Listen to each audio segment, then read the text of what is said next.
course. Hello, folks. Welcome, welcome, welcome. We have a Tuesday update for our Kickstarter, which is going amazingly well. And we are joined by two of my favorite people, Tracy Sizemore. Happy birthday. Oh, thank you very much. Happy birthday. Thank you. We can't play the music because they'd sue us, but we can play some music for Archie. Okay. Mr. Shane Hensley. Wait a minute, wait. So it's Tracy's birthday, but I get music. That's not right. I know, it isn't right. But, you know, I looked into licensing the happy birthday thing, and we just don't have the cash. So, but I mean, apparently our audience does, because, oh my God, over $100,000 in just a few days. You guys have gone crazy. 1,000 backers, which is even more amazing. That's really the number that we look for success. And you guys have shown up for the Horror Companion and Pinebox Middle School. So thank you, everybody. We'll be taking your questions all night because this is an update for the Kickstarter.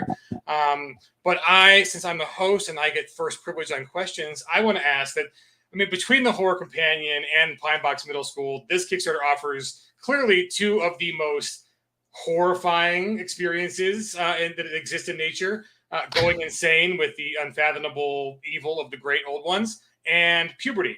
So between those two, how did you guys approach the topic of horror at the table in Savage Worlds? And I think puberty is even more horrifying than the old one. So I'll start with Tracy because it's her birthday. What is it like writing a game that is horrific, that dials it in, but you're also playing middle school kids? So there's, I mean, not that it stops Stephen King from doing horrible things to middle school kids, but how does the Pinebox Middle School handle like what level of horror that you want to kind of dial in for folks? Yeah, I mean, that's a great question because it's something I've been particularly working on to make sure that we communicate it well, right? Which is that Pinebox Middle School has flexibility to do everything from the trap the ghosts, face down, closet monster, Scooby-Doo type stuff, all the way to Stranger Things and going into It territory if you want to go there, right? And really this is excuse me, all to do with your group and what comfort level you have and what your group's made up of. You know, there've been a lot of people who've asked questions about, can kids play this game? And I put a pretty well thought out answer, I thought, on Facebook that, you know, a lot of people responded to, which was, yes, you can, but the game as a default is more about kids than it is for kids, right? Yeah. So it's you can do it, but you really need to look at the adventures that are there and curate what you do and make sure that whatever you do is appropriate for the players that you have.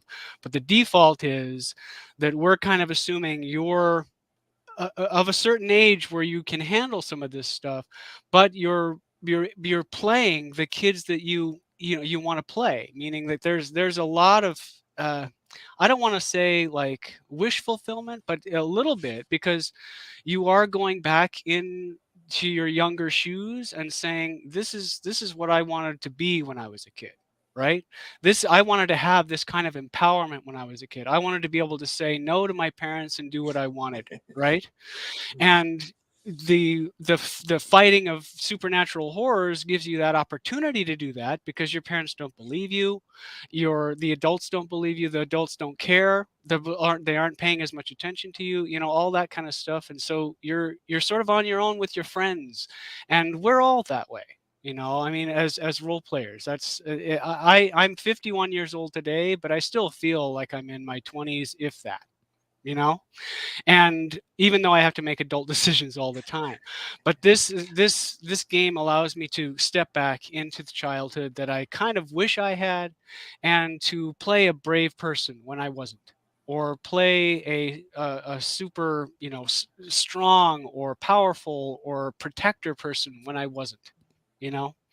And so there's that. But to answer the question about how to handle how it handles these things, we have a plot point campaign that sort of walks the line of not going too dangerous, not going too dark, you know, so that you can sort of play around with playing with kids in your game, but still sort of introduce those sort of horror aspects of the undead and some things that happen, if you really think about them, are really pretty messed up, right?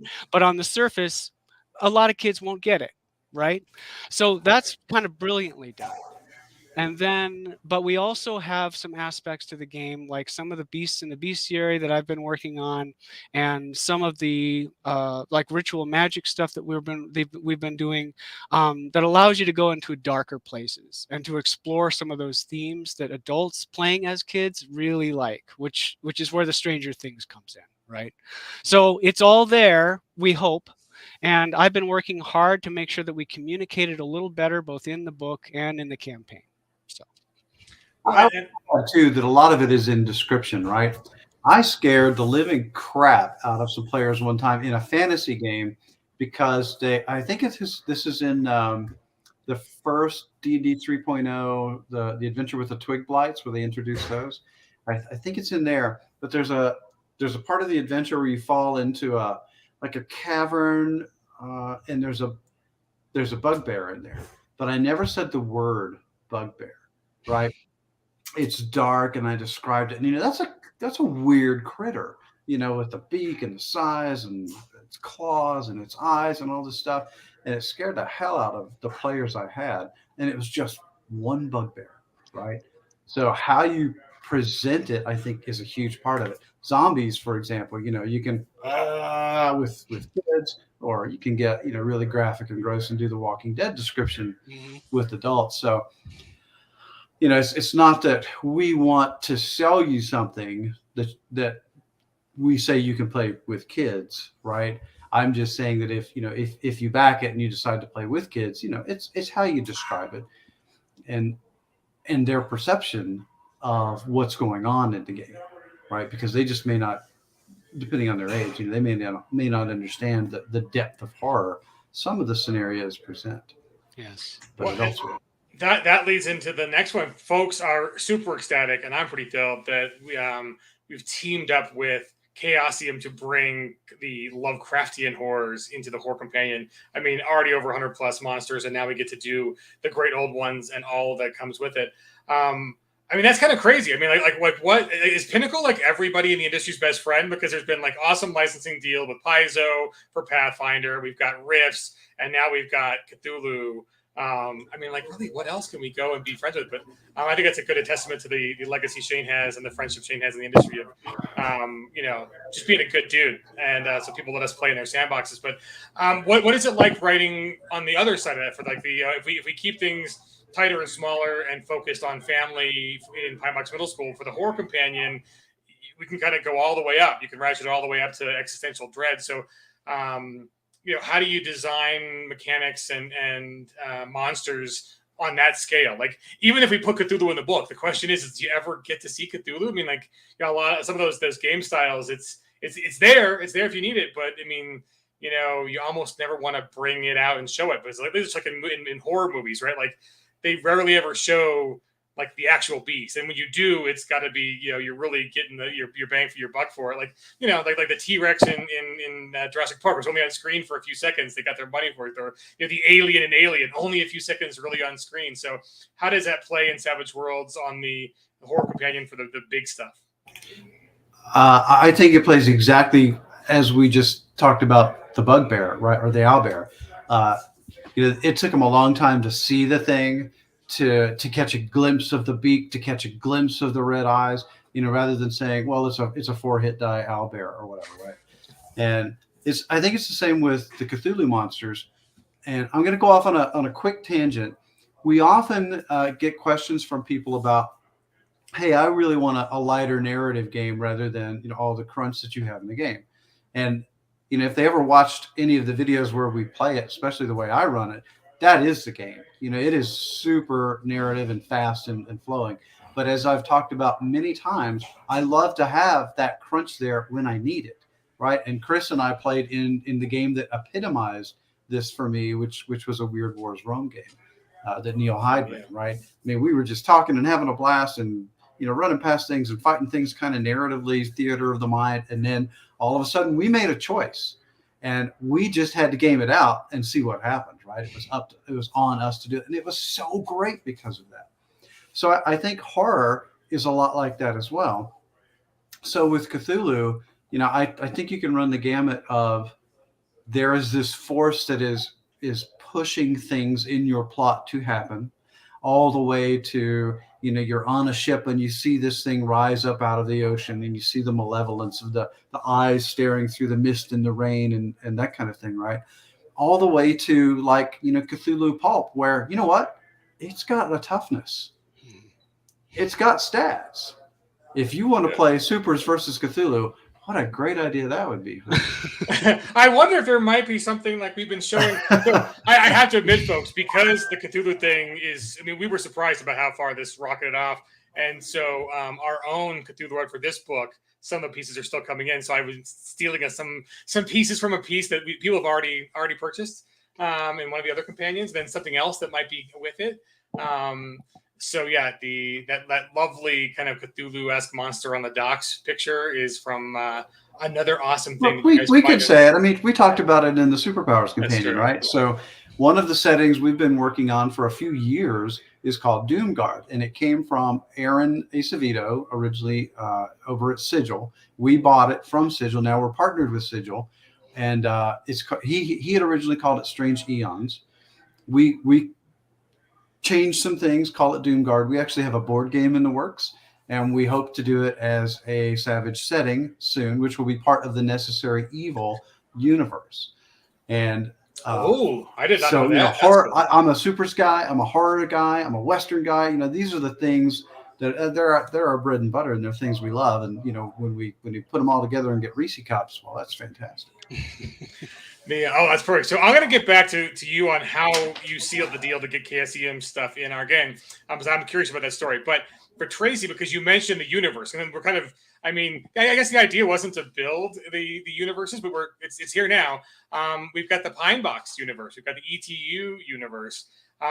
So explain how Pinebox Middle School fits within the greater ETU narrative. And then for folks who really want to deep dive on this, we're going to do a whole ETU retrospective later on in the week for Halloween. So if you haven't signed up, all of our panels are free. They'll be streamed on the same places you're watching this. So Facebook, YouTube, and Twitch. But we're going to be streaming a bunch of them. And if you check our newsletter today, you'll get the whole schedule. It's every day except tomorrow. We're going to be streaming until Monday. So it'll be good. But so we'll leave most of the deep dive for that. But for this, where does Pinebox Middle School fit in with? Oh, yes, Hannibal sighting. Yeah, I left the door open. Anyways, question. Sure, Tracy. So Ed and Preston's been working on the ETU Pinebox universe for a long time, and they've sort of created this world that not only is distinctly Texas, right, but also sort of is its own thing in a way. So it has like oddities like the burn that really are never fully explained, and a lot of the characters in the setting, they don't understand it. It's not something to understand, and yet it's a mystery to be, it's one of those mysteries that you want to solve, right? And Ed and Preston sort of stick a lot of those things in the universe, a lot of those sort of unsolved mysteries that are out there, and I call them hooks, is what I call them.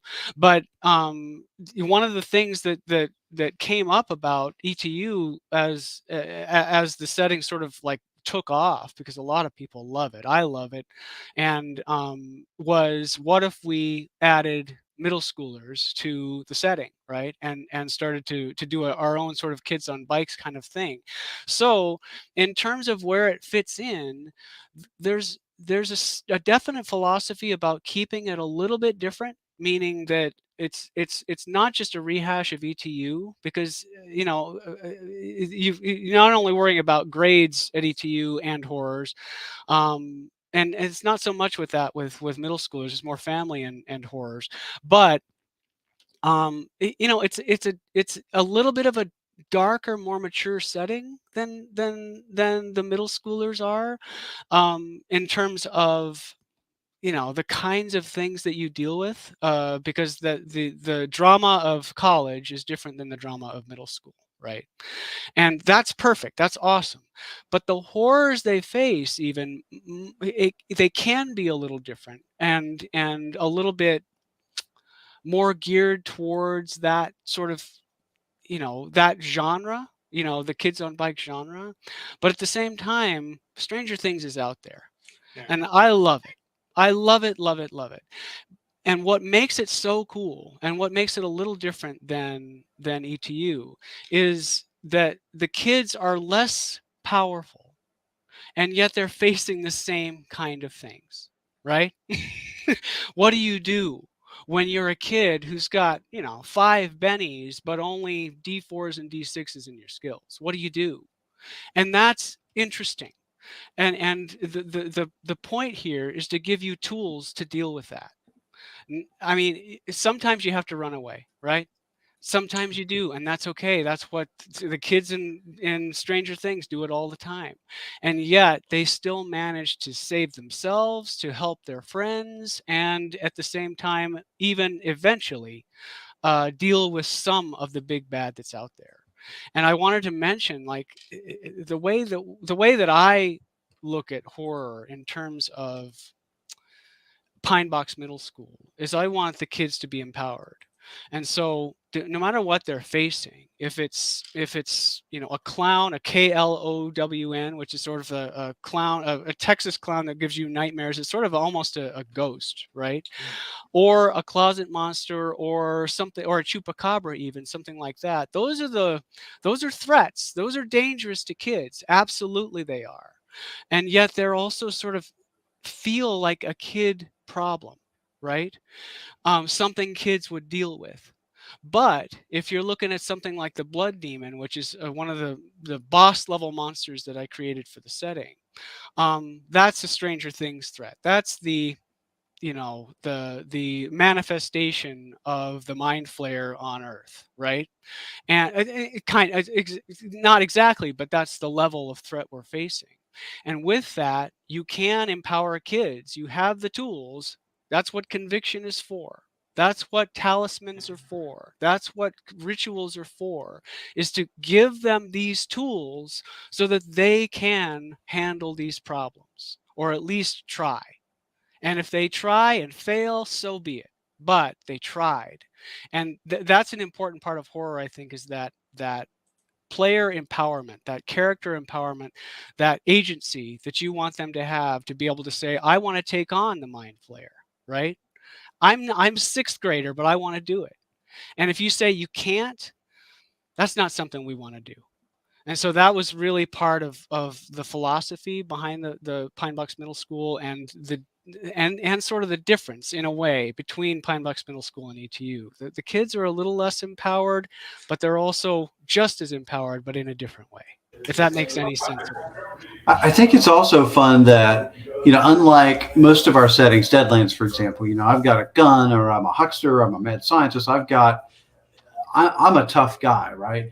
And I have weapons, and I can go into a combat and keep rolling those dice until, the other guy goes down. But Pinebox Middle School definitely has a very different philosophy there. And you're going to have to figure things out. You're going to have to get clever. And I think that's really, the fun of it. It's we do the same thing in ETU. They have a little more reliance on rituals there a lot of times, which I think is becoming really polished in the way that Tracy, Ed, Preston, and I have been working on them, because doing rituals is actually an adventure in itself now, because of the components that you have to gather. And when you have to find the fingernail of a dead man, Deadlands, well, it's no problem. You got to do it as a sixth grader. In modern times, with your parents Right. saying you can't go outside. I mean, that's the whole, right? If you think about King, you think about Stand By Me, and the whole horror of that is going to see the dead body is kind of the reason, but the actual horror is little kids having to navigate a swamp on their own. And it just, right. I mean, that's where the horror comes from. It's like the things that Shane does every day in his runs, it's just mundane for him. But I mean, that's what you really just think, being out there all by yourself and trying to, like, the fears of getting older. And anyways, it's great. I mean, I just love just seeing what Tracy and the crew put together, and how there is that kind of, I mean, remember, it's middle school, guys. It's not high school. We got some comments that made it seem like it was high school. No, it's middle school. When you're worried about relationships and family, it's with your family and your friends, not with, so the, well, that's what we love, Oh, that's true. And there are actual puppies too. So if you are like me, and you can actually have a puppy.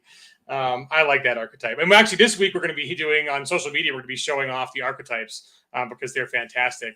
And that's kind of one of the other questions we got was like, what sets this apart from, you know, some of the other kind of kids on bikes properties, even within Savage Worlds? And I think the archetypes is kind of where. And Texas. Oh, all on its own. It's its own thing. It really is. Texas is its own character. It is. It's true. And I mean that in the best way possible. It's also modern, right? A lot of the Kids on Bikes system settings are not modern. And that's great. We love that, right? The 80s thing, the whole trope of being able to go out and explore, you know, open space without your parents paying attention too much attention to you. That's a whole thing. Here, that's not exactly the way it works. And we were trying to find the fun in that, trying to find, you know, how that can be fun. The age of the internet with horror. There's fun there. And it's a matter of doing it in a way that's fun and that's right, you know. And with that, you don't have that in the 80s. You don't have the negotiation with your annoying sibling to get a ride to X place in the 80s. You just hop on the bike and go. And here, everybody's going to start usually with some form of personal transportation, whether it's a bike, a scooter, or a skateboard, or whatever. You're gonna have that ability to start with that. But Pinebox is 12 square miles. You know, you can't just go everywhere on your bike and get there just like that. You just can't. So sometimes you're going to have to negotiate for those rides. And really, it's really important that the GM make that fun and not just, you know, annoying, not just another hurdle you have to cross because it's a horror game. You know, get to the fun. I think that's a really important thing about horror. It doesn't necessarily have to be hard all the time. Not everything has to be super hard. I played running Trifling Matter on Torg for Shane and his group now. And sometimes they laugh at me because sometimes I make things easy for them. But I know where the fun hard stuff is. And I say, okay, you're going to get that, no problem. You're going to get that, no problem. Because that's not fun for me to make it hard. And it's the same with Pinebox Middle School. Sometimes it's not fun to make it hard. Sometimes you just let them get to the fun. And if you've got well-written adventures or a well-planned adventure that you've decided on, you know where the fun is and you know where to go, you know. So it's just a philosophy of horror that I have, you know. Can you imagine like running like the train dodging scene from Stand By Me and Savage Worlds, like whether you do like an interlude or whether you do it as a group, like, you know, a task where everyone's got to put bennies in and someone's got to save, so, you know, like that could be a fan. And then again, horror just from the environment of being kids, right? Like of not being an adult that could, or making you be able to make a phone call. I mean, there's so much good stuff in there. But before we go up, before I ask Shane to get to the mythos again, because that's just too cool to not talk about. I wanted to bring up, this is the schedule. Let me see if I can get the right screen here for Halloween. So Halloween, all the games are almost sold out, guys. So if you haven't signed up yet, it's tabletop.events. It's like the third or fourth con down. It's Halloween, HOLLER. WEEN, and it's free badges, free tickets for everything. You just got to sign up, and we added a few more games, so there's only really a handful of openings. But we are from Thursday through Sunday. We're going to be doing a virtual Savage Worlds convention, but this is the stuff I promised to show you. These are all the panels. So on Thursday at 6 p.m. Eastern, we're going to do a Pinnacle Sigil Outland Sound Booth Theater open house. And so these are all of the awesome people that we are actively working with to bring Savage Worlds properties to the fore. And Shane has some news on some cool stuff from our folks at Sound Booth Theater, because they did the audio for Kringle Down. We're not quite in Christmas season, even though all the stores beg to differ, because they put out. I mean, I heard Christmas music just the other day in a store. I'm like, let Halloween happen first, please, but they don't listen. I'll get you a question in Shane for a second. Shane's going to show us some cool stuff from Kringle Down, which is his narco horror book. It's pretty fantastic. But before I get to show that stuff from Shane, there's a guest panel, tips for running horror games. And then we're putting on the Horror Companion Pinebox Kickstarter Spectacular. So if you don't get your questions, or you're watching this video late and you want to ask some questions out there, it'll be the same folks again on Friday. And then on Saturday, there's the East Texas University retrospective, which we're going to just talk about all of the ETU universe, all of the books that have been published in ETU, and a little more deep dive on where Pinebox Middle School fits in with that wonderfulness. And then Shane mentioned some superhero stuff. And so our partners at Sigil they've put out S5E, which is an amazing 5E rule set superhero book. One-stop shopping for all your superhero needs in 5e. And so they're going to talk about that. So if you haven't heard about this project yet, stop by on Sunday for a panel on S5e. And then because of the popularity of Jody and crew doing the duet gaming stream, we're going to bring that one back a little later on Sunday. Stick around for that. So Shane, let's talk about Kringle Down for a second, because that'll lead into our open house on Thursday. What's the news you got for Kringle Down, sir? So I am putting the finishing touches on Kringle Down 3, and I just got the thumbnail sketches for the cover from our amazing artist who does these with us. Let me see if you don't know what Kringle Down is. So Tyler Clark does the cover for these. That's Kringle Down 1. Sorry, pull. Oops. How do I get Shane? You. There we go. Yeah. Kringle Down 2. Okay, came out last Christmas. And then let's see if I can share my screen.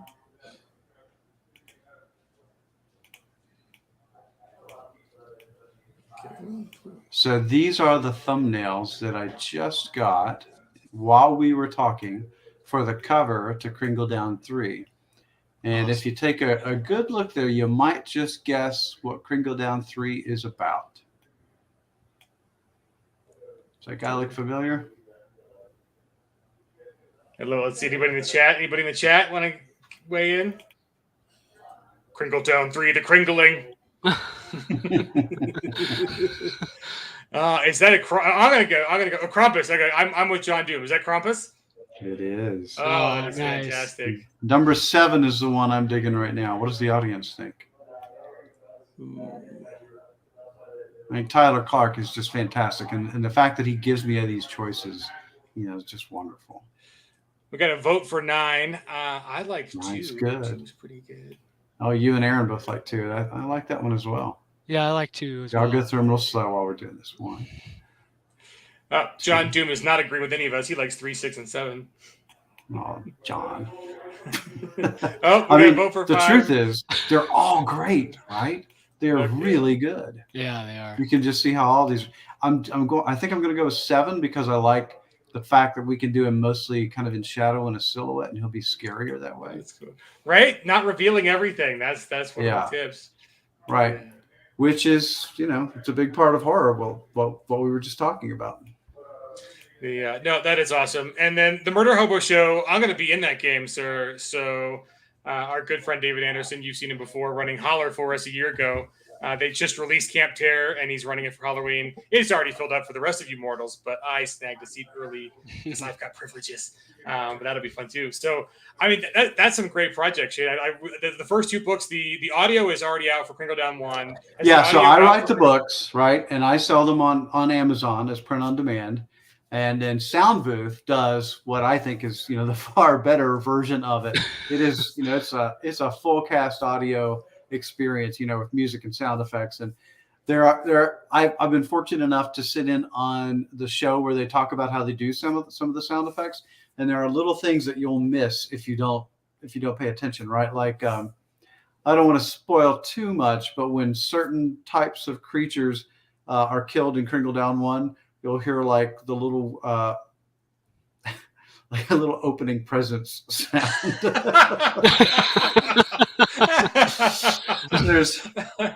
So I should also warn you, the Kringle Down series is way different than anything Pinnacle does. They're not Pinnacle products. They're just Shane, and they are very rated R. Okay, hard R. So. Narco Terror. Nothing goes together like Narco Terror and Christmas. It's just like right. That's what I say. Snow and snow go together. That's all we have to say. Yeah. So, the hot topic question. A couple people have asked. So again, Monsters, Madness, and Mayhem that's what we're delivering in the Kickstarter. So let's look at this one first. Will there be Mythos spells and powers to come along with the Mythos monster? monsters? So no, because we have our own spell system. There are new powers in this book that I think are very mythos appropriate, right? Some of them you've seen before in the previous horror companion, and of course they're updated and cleaned up to go along with how we do things in Suede. And then of course there's ritual magic, which if you bought the fantasy companion, it's the same system with a tweak or two to make it special for horror, right? The mythos stuff we're doing that is especially that is directly mythos is just the monsters, which I think is plenty, and they're really cool. And some of the ones that so if you know what's going on with the Lovecraft stuff, a lot of it's public domain. That's why there's so many versions of it out there, and so many companies have already done it, right? But as Chris alluded to earlier, I've been friends with people in the industry for my entire career. They've done great things for me, especially when I was a freelancer. We're all friends, and it's very easy to go and ask them, at all these companies, if we can play in their sandbox. And if it makes sense for both of us, it's usually a yes, because we have that kind of relationship. So Chaosium, I've got very good friends there and have had for decades. And I said, hey, we would love to add these in there. They've been done unofficially many times by our fans, by third-party licensees like Realms of Cthulhu. But, we'd like to get the official stamp of approval and, play and do it right. So that's what we did. I'm so glad you brought up Realms of Cthulhu, and I'm sad that Sean Preston hasn't been more prolific recently, because I had one of the best horror games ever when he ran it. He came out to I think Tacticon probably a decade ago. Oh, hi, Hannibal. Hannibal's climbing up and saying hi. And his tip for horror, which actually worked out really amazingly. Cujo! I know, right? It's been less than a year, and we go back like the very first stream. I think I was holding him in my hand on the first time back in February. It was a holler stream or something. But what Preston did when he ran a Realms of Cthulhu game was kind of like how you said, like as a game master, what you reveal at the table is very important. You can do that as a player as well. So what he said was no table talk, no non-in-game. Everything you say is, I'll take it out, buddy, is said by your character. And so that kept everybody in game, no Monty Python jokes, and then he limited the number of bennies we had. There was going to be no new bennies given. And so that was kind of your life force, really. And that, the bennies became precious. And then by being able to only talk in game, kind of an amazing horror. I mean, the lights were on and it was 2:30 in the afternoon and we were scared, of what was going on. And it was, it brought life and death really kind of to the fore. So, that's just a tip. It wasn't my tip, but it was a great tip that he had to pass on from Sean Preston. So that one was good. So other question from Rob Francis. So happy we unlocked Lovecraft Monster. So what's the next stretch goal? So let me bring up the stretch goals we've already got. Wait, I think the next stretch goal is Shane takes a nap. You want more, guys? You want more? Let's go check out the Kickstarter page and we will see what stretch goals that we've already unlocked. So the first one, let's go back to the beginning. Oh, we need to talk about this. Okay, this is cool, Shane. I don't think we've given this enough love. Probably my fault for social media, because you guys, it was our first stretch goal and you guys blew through it. But I think we need to start posting on this again. You can play as monsters now. That is pretty cool. Talk about how that works. So right now we have, I think there's a dozen different monstrous heroes, and they're not all necessarily monsters. For example, you can play angels as well, right? Because they're preternatural, right? They're supernatural beings. And I'm a big fan of the Prophecy movies. I just thought those were really cool. Plus the Supernatural TV show, right? Where, angels are dicks was the catchphrase of that show. But, you can play monsters. They are built on 15 points of essentially, pulp heroes, 15 points of powers that you could build them yourself from the Superpowers Companion, for example, for the most part. So they're more powerful than what we did in the original Horror Companion. We wanted them to be, if you're going to be a vampire, you're going to have super strength, you're going to have vigor, you're going to be fast, those kinds of things. You're going to be a monster. Of course, there are big drawbacks that come with that. But because we let you play the monster kind of in isolation of a setting, how much drawback is up to you and your setting, right? So if you want to do World of Darkness, for example, and you live in the mortal world, you go kill somebody, the police are coming after you, right? If you live in a world where the vampires already rule the city, then it's a different situation where you're just, it's more of an addiction kind of thing, or a need, right? You have to feed. So we make the critters, you decide what the setting is. It is, setting agnostic because it's a companion. So for that reason, for example, if you wanted to do World of Darkness, we'll give you the basic vampire template. And then if you want to do Malkavians and Nosferatu and all that for yours, you're going to need to define that extra bit for the clan, right? That's not something that's too specific, and we didn't go get that license to do that. Right? But easy to do. We have mummies. You can play mummies.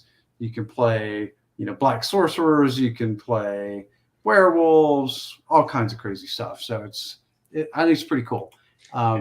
They are more powerful, again, than what we did before. So you may not want to mix them with your party for long term. I think an ordinary group but like monster hunters, where one of the characters becomes a werewolf, would be fun for a bit, but he will be more powerful than everyone else if you use this template, right? And you probably want to put an end to that eventually. They find a cure, or that's part of the group's goal. Or you gotta stab your friend in the face or the heart, or that. Yeah. But he's going to be as dangerous to the party as he is to the adversaries as well. But it's a companion. It's a toolkit, right? Is for you to do with as you please. So we try to keep things. I don't like the word generic because that sounds bland, right?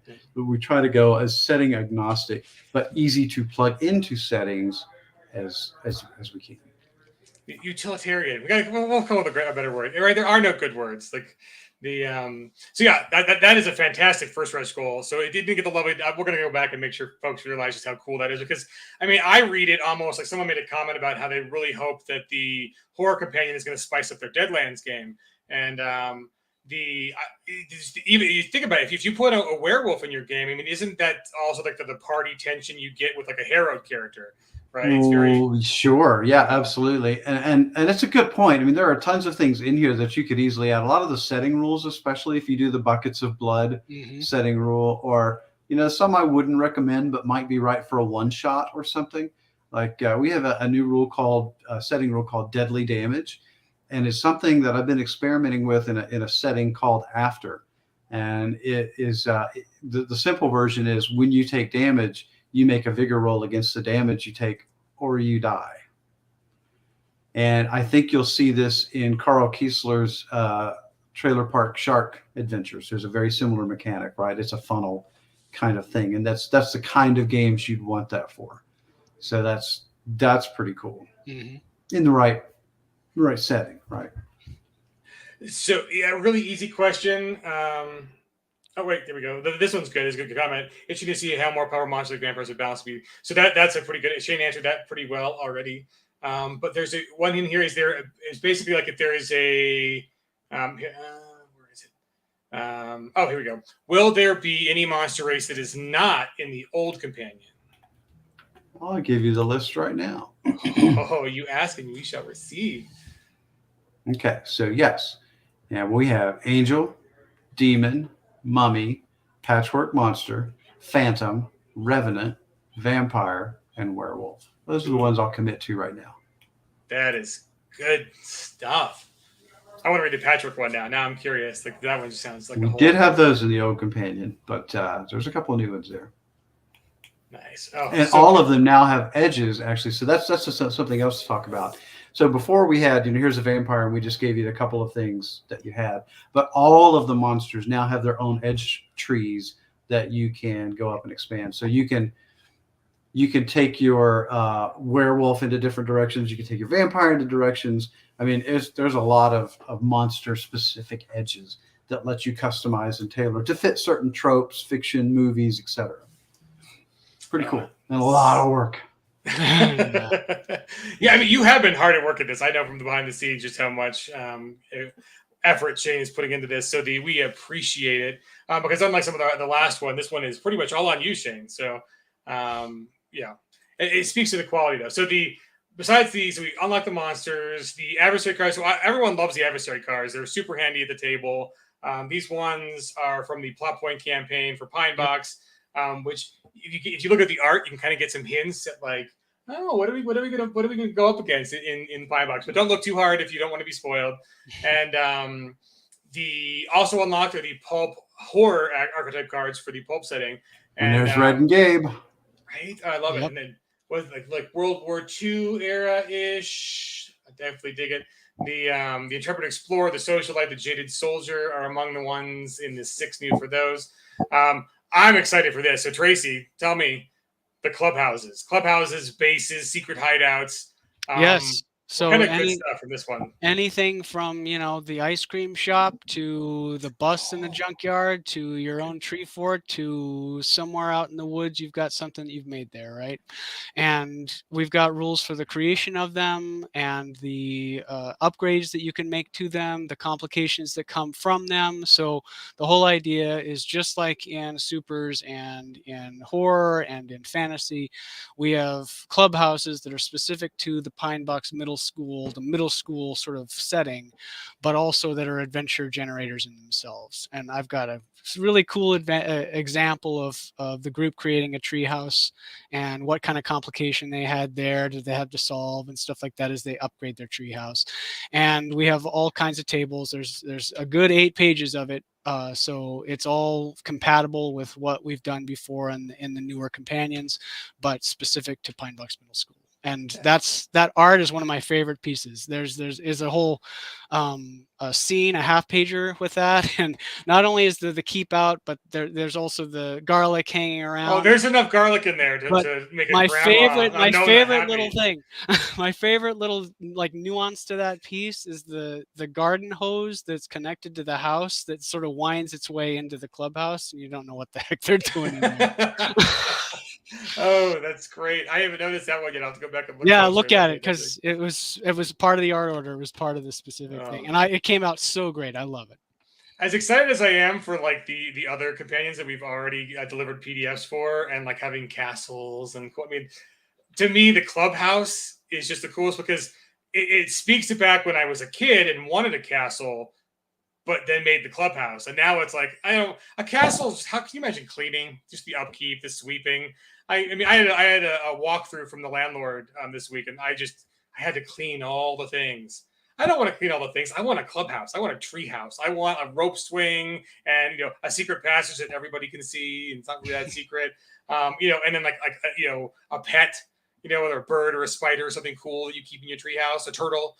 Yeah, one of the things we have is I think one of the upgrades you can have is like a sentinel to watch your clubhouse, and that could be an adult that lives there or a pet that watches it for you, like that barks when some stranger shows up. So it's those kinds of things that are in there. Again, like Shane's dealing with archetypes, a lot of work to put that together, but worth it. Totally worth it, I think. Ice Cream Shop is inspired. When you said that, I'm like, oh, clubhouse and food source sounds fantastic. So let's see these next ones. So a whole bunch of staff people have been kind of chiming in on some of the cool ideas for relics. I've seen the threads. And we did a question about like, so what is up with the cursed items, relics? How do those work? Either of you have worked on them can kind of chime in on like what some things might be cool that we're going to get on the other unlock stretch goal. I wish I had a good salesman voice, right? Because I'd like to do, you want a Hellraiser puzzle box? Well, we've got a deal for you. Because we've got a Hellraiser puzzle box. We've got an Annabelle doll. We've got all this stuff. And, like most things in the toolkit where like a haunted doll is a haunted doll and you can customize it as you wish, right? Down to things that are a bit more specific because that's where they have to come from, ready to go right out of the box. So it's a good mix of creepy things that, you could do anything from if you're doing a Monster Hunters campaign and they come across it, it's going to add a cool complication to your campaign, all the way to you're a bunch of kids in Pinebox who find one of these puzzle boxes. And now, all of a sudden your entire campaign might be around what has come out of it because there's a table of what can come out of it. So they're really cool and useful. And you can throw them into anything. You can throw them into Deadlands, Rippers, Doomguard, anything. Super cool. And I can say that because I didn't write most of them. They mostly came from Wiggy in the original version, or from our staff all contributed their own ideas for it, and then we melded them together. So super cool. That is awesome. The okay, so Pinebox adversary cards. So there's one of the archetypes. Which again, we're going to show you guys some awesome video that Tracy pre-taped this week. One of the archetypes is kind of a tech head. So has a drone or other kind of cool tech item, and like partially hidden by the floating brain. Which again, floating brain. Ooh. Where's the jar, Tracy? Where's the jar? You got to keep them in the jar where you're safe from them. But there looks to be like a techno monster. So kind of give us a little hints about kind of what the art we're looking at and what kind of adversaries some of these kids might face in Pinebox. Okay, so both of the adversary cards that have been unlocked, the goals that have been unlocked are from the plot point campaign. So all of these are plot point campaign monsters. Some of them, I don't mind spoiling a little. Like early on, you end up having one of the things, and this is sort of so Scott worded. It's so great. You have an app, a gaming app on your phone, right? And you're playing against, boss monsters. So you've got to fight the boss monster on your app and all that stuff. But some nefarious dude has come along and put some kind of hex on the app or insert some supernatural code that then manifests those boss monsters in real life. So a couple of the power brain that you see here is one of those. It erupts from the phone. It appears in real life, and you end up having to fight it. And it's sort of glitched out because it's not quite all there, but it's pretty dangerous as you're dealing with it, right? So it's that weird sciencey meets supernatural type stuff that only Scott Wordard could really come up with, right? And he does that throughout the campaign. There's the head in the jar thing, and I don't want to go into any further than that. But at some point, the head in the jar gets strapped on to a big old robot that you have to fight. Whoa! and that's the sort of the feeling of the plot point campaign, and it's pretty cool. It's pretty fun. And and there's also a supernatural horrific monster that comes out of the crack in the earth in the depths of the inferno. Yeah, I saw the GM screen art. Oh my God, yeah, I have it on if you want it. Yeah, do you want to see it? Oh, if you're willing to show it, yeah, it's pretty. I've got it right here. I was like, is this middle school? That's a little right. A little intense. This is more based on the GM screen adventures, because I wrote, I'm going to say, let's see. Hopefully that one, and then behind it, you'll see. So this is in the Wilson. Do you see it? Sorry, I'm trying to cover up stuff. So this is in Wilson Quarry. Which is part of the Pinebox setting, and they're dealing with one thing, the tentacle monster that's sort of fabled to be there on one side, and then the new creature that I've created for my adventure called the Blood Demon on the other side. Both of these things are boss level threats. These are very dangerous monsters. So these kids are screwed. Yeah, they're screwed. And yet they're still, our archetypes, and they're still empowered, and they're still smart and clever, and they're probably going to be able to get out of there, and they're working hard to do it. And they have the bikes up here that they're trying to get away on. And I think it's a beautiful piece of art. It evokes the setting that we wanted it to evoke, in that sense of danger and creepiness and the resourcefulness of kids and the bravery of the kids to be there in the first place. And I think that's the thing that I love about it is that even though they're faced with this impossible situation, somehow they're going to figure it out. And that's what I love about the GM screens. We've got it. I'm going to figure out how to stop sharing. Okay. There we go. Good stuff. That art is crazy, and it's really good. Really good. I love it. I just love it. And that's the thing, right? It's like if you're gonna not show the horror, great, keep it that way. But if you're gonna show, it better be good, right? It better not be silly. That's right. And there's nothing worse than the creature finally emerges and it looks like, it's a guy in a suit, right? Yeah, there's a whole CGI story about how the Blood Demon art came to be, and we went through a couple of different things through it, and then finally Alita nabbed an artist that was perfect for it, and I had almost given up, right? I was like, okay, that's good enough, but no, she nabbed an artist that did a character sketch real quick, and I was like, literally on my computer at home alone in the house, I'm like, there it is, that's it. I'm like, and I finally wrote back to Alita, I'm like, absolutely, this is it, this is what I've been talking about. The And small that's victory. really exciting when that happens. Yeah, I can't wait to hear some more of that story. And so we're almost, we only got like 10 more minutes. We got a bunch of questions. So guys, do tune in for our next stream. We're not going to end right now. We got a few more minutes. But we planned for 2 this week, knowing that we weren't going to get through all the questions because this campaign is taking off great, and all these questions are fantastic. So real quickly, I won't bring the screen back up again, but the next couple of things, we've already unlocked monsters and talisman. No, we're about 1,200 away. So we're, oh man, what are we at? Like 18, 108, 100, 108,000. Jesus, so much money. More monsters and talismans at 110. So guys, do keep sharing.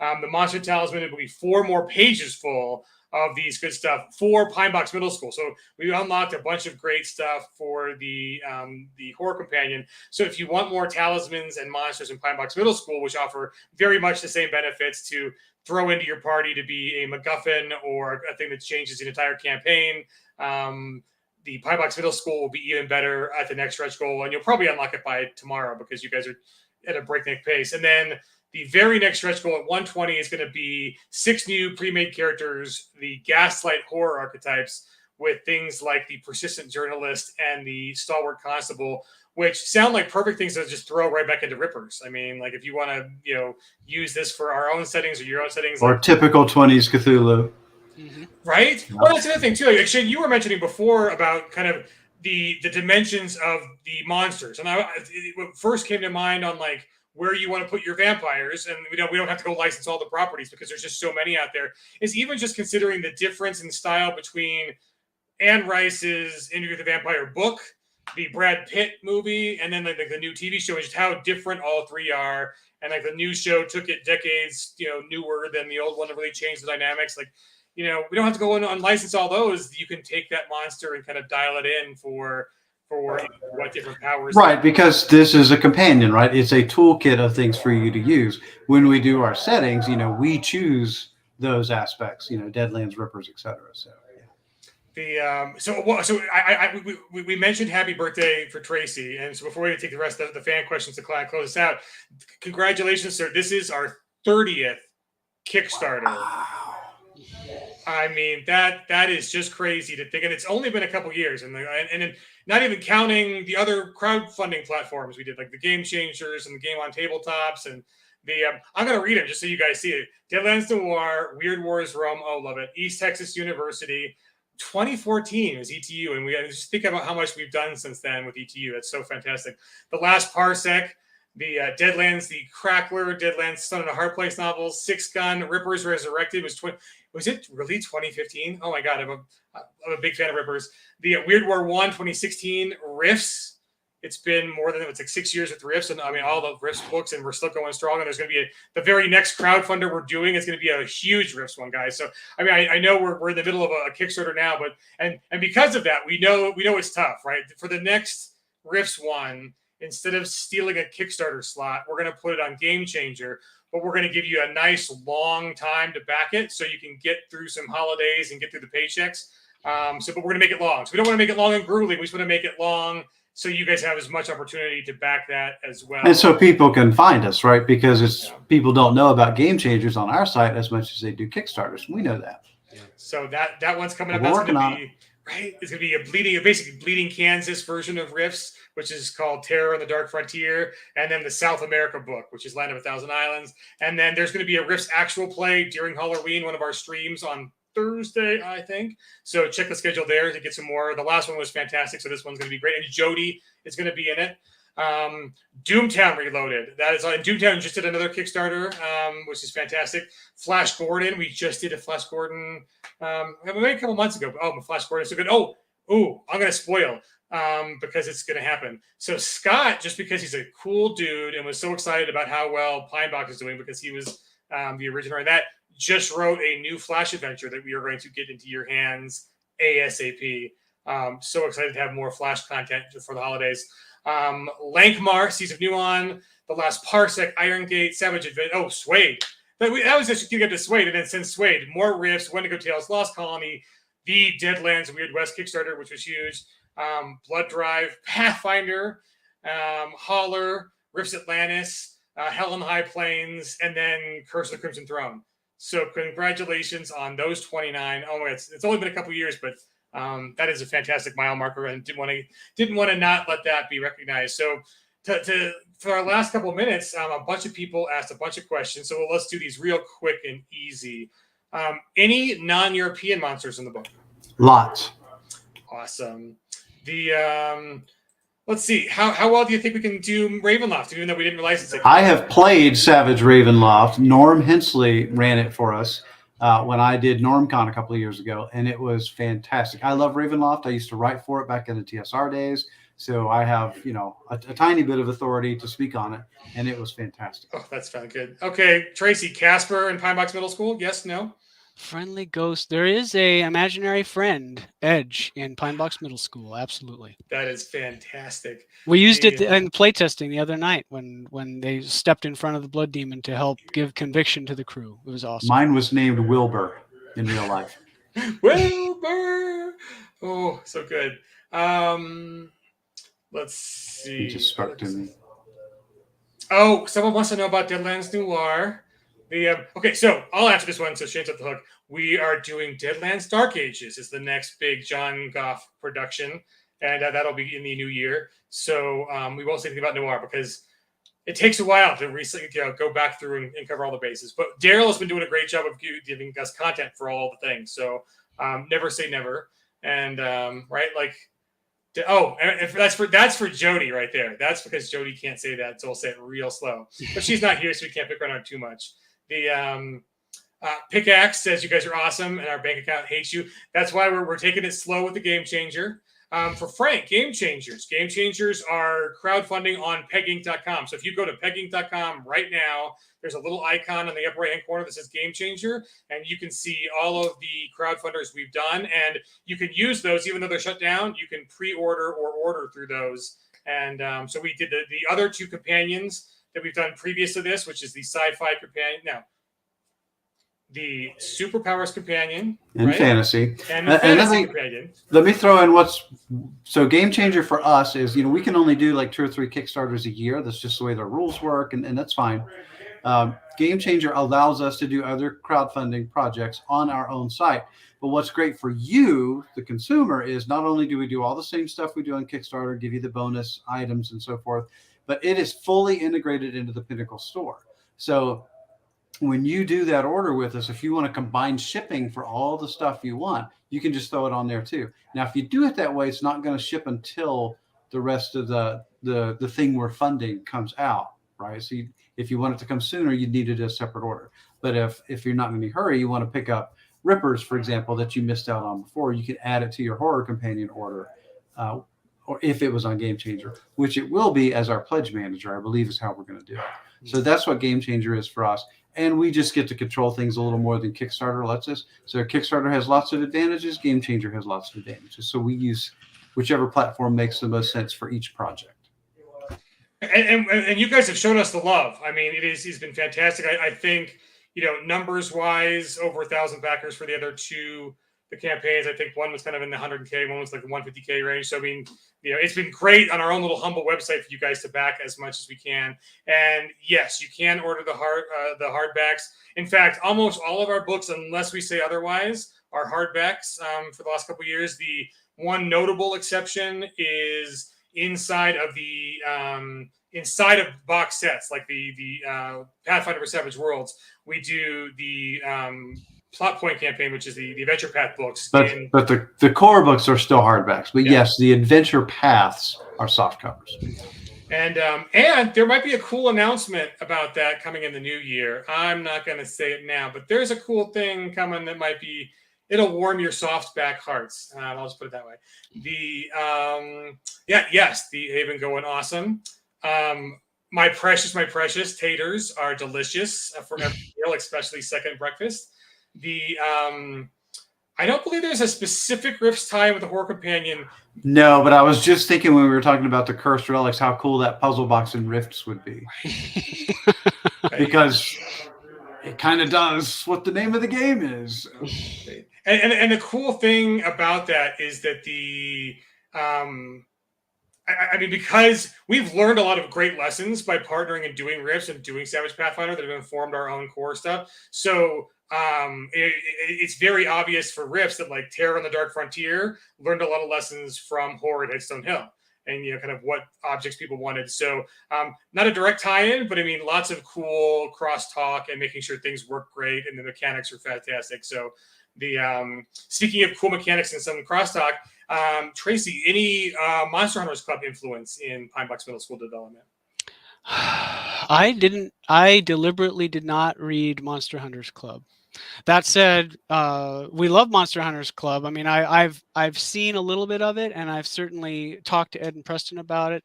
A rising tide floats all boats. So we absolutely love it and support it. I have seen some of it.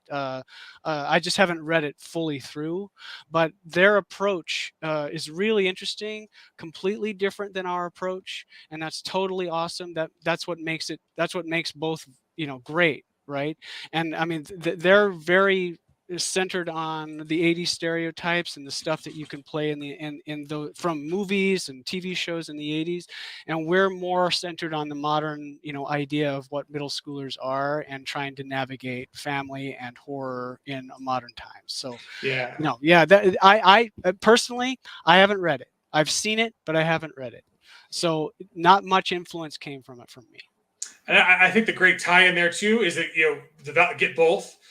Is that if you look at the archetypes, theirs are very much the 80s archetypes, and then ours are very different in this new product. So they've got like the Karate Kid, and we've got the budding scientist, and with the dentist glasses. It's like a completely different thing. Yeah, so being able to have the access to all those different archetypes is really going to be awesome. Here's one for me. I think playing cops is going to be cool again in the new year. So SWAT might be making a comeback. So that's just a little aside. Let's see other good things. The animated Chainsaw Man is horror. Yes, absolutely. That is a good point. Scorch is awesome. Thank you. Let's see. Lexington, welcome. First time. Cool to see the online. Not to talk to you. We have a pure Texan actually calling in from Texas. So if you didn't catch us earlier, Lexington, we made the comment before that Texas is actually its own character, basically in the Pinebox in the ETU universe. We hope you agree. We hope the flavor of Texas, because Ed and Presto are still there. They didn't escape. I think it's part of the probation deal. They can't leave the state.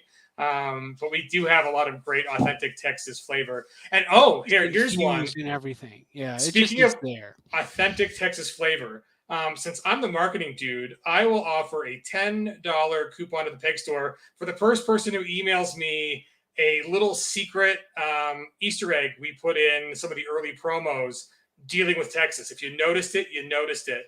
If not, maybe we'll tell you at the end of the campaign. But there's a little Easter egg for you folks, and see if you guys can spot it, and I'll shoot you some coupons. The Iron Gods. Yes.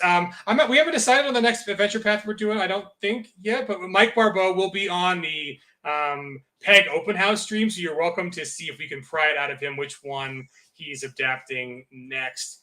And right now he's chained to the desk for the Sci-Fi Companion is what he's doing. He can't leave. That is true. I didn't catch the earlier questions about divination and banishment, so ask it again during our next stream, and we will get to it. Here's one for Shames. I know the answer. Did you feel the need to bring in a whole new system for insanity? I was waiting for this one. So I think that the numerical insanity system is cool for Call of Cthulhu, and that's where I think it should be, right? I think it just works inherently with the way that they write their games. I don't think it is as good a match for us because we already have a fear system that does a lot of that. So what we did is there's an expanded fear table in the horror companion. And what I think it does is naturally merges both the shock of, a monster jumps out at you and the horror of forbidden knowledge man was not meant to know. So we have, there's more than just phobias on the table now. For example, there are other things that can happen to you. And what I think it will feel like is kind of the slow descent into madness. And when a certain number of them build up to you, something else will happen, which you'll see on the table. And, maybe the most important thing is, in the previous companion and in the way this one started, and the reason I changed it, there are a lot of edges, hindrances, spells, etc. This is if you're playing with the sanity rules, right? Well, now it's just built in. It's not a setting rule. It's just an expanded table, and all these things are on there. And all those other things work with it or the one from Suede, whichever one you choose. But I think you'll want this one because it's the same, but just with a little bit more. And that little bit more is what really makes it work very well. And, I've run horror all my life, so you just have to take my word for it till you can read it for yourself. It's good. It's good. So one last question. I didn't find the other one, but here's one from the same asker. This one's for Tracy. How many times did Monster Squad get watched in inspiration for Pinebox Middle? Well, I can't speak to Scott and Preston, but I haven't seen it. So, I'm like, you're in for a treat then. Right. I need to see it. Right. But we have a list of inspirations that may make it into the book. I'm not sure yet. But it's a long list of stuff that you can watch that says, this is where we kind of got a lot of our stuff from. And Monster Squad is definitely on it. Monster Squad's kind of dirty. It aged poorly in that regard. We're a lot cleaner these days, oddly enough. That is true. Oh, so here's the great question that I missed before. Probably for both, because I think an interesting question for both. Yes, rituals. And Pinebox Middle School rituals too? Yes, there's rituals. Awesome. So I think that answers that question. So guys, any more questions, bring them to our next stream because we are streaming all week long. There is a link in all of your and what is the next stream, Chris? Not Wednesday, but Thursday. Thursday is the next stream. And we're going to do an open house for Pinnacle. And so that's going to be as many folks as we can get on screen answering questions and briefly and just telling you all the cool stuff. And we've got audiobooks and comics and board games and all these other things besides all the amazing stuff that we do with actual printed RPGs. So lots of open questions and lots of cool stuff to show off for you guys there. And then in the links right now is a link to back the campaign if you haven't. Over 1,000 you already have. So thank all 1,000 of you. That was fantastic. Super excited that you guys opened up the Cthulhu monsters because those are super fun. And and there's some more exciting stretch goals on the horizon. So this campaign is far from done, but do please share. That does more than you know. If when we share, the algorithms know that we're the ones selling our stuff. But when you guys share, the algorithms treat it with much love. And you guys are showing us a lot of love, so do please keep sharing. If you haven't backed, do back. And then speaking of the in-laws, Shane has got to get to a dinner with family, so we got to cut this short because we're already 10 minutes over. Hopefully they're not eating lutefisk, but until then, folks, cheers. We appreciate you more than you know, and we'll be back on Thursday, Friday, Saturday, and Sunday with more streaming action. Sign up for those last few slots on Halloween. There's a Morgan Gould game that has 5 seats, and Morgan, he's a local Denverite. He's an amazing game master, so fill up that game. And the rest of them because there's like 10 seats left in the whole convention. So sell out would be awesome. And we're not going to sell out of the books though. We'll print as many as you guys want to buy. So tell your friends. And with that, we'll see you on Thursday, folks. Appreciate you. Happy Halloween. Bye, everybody.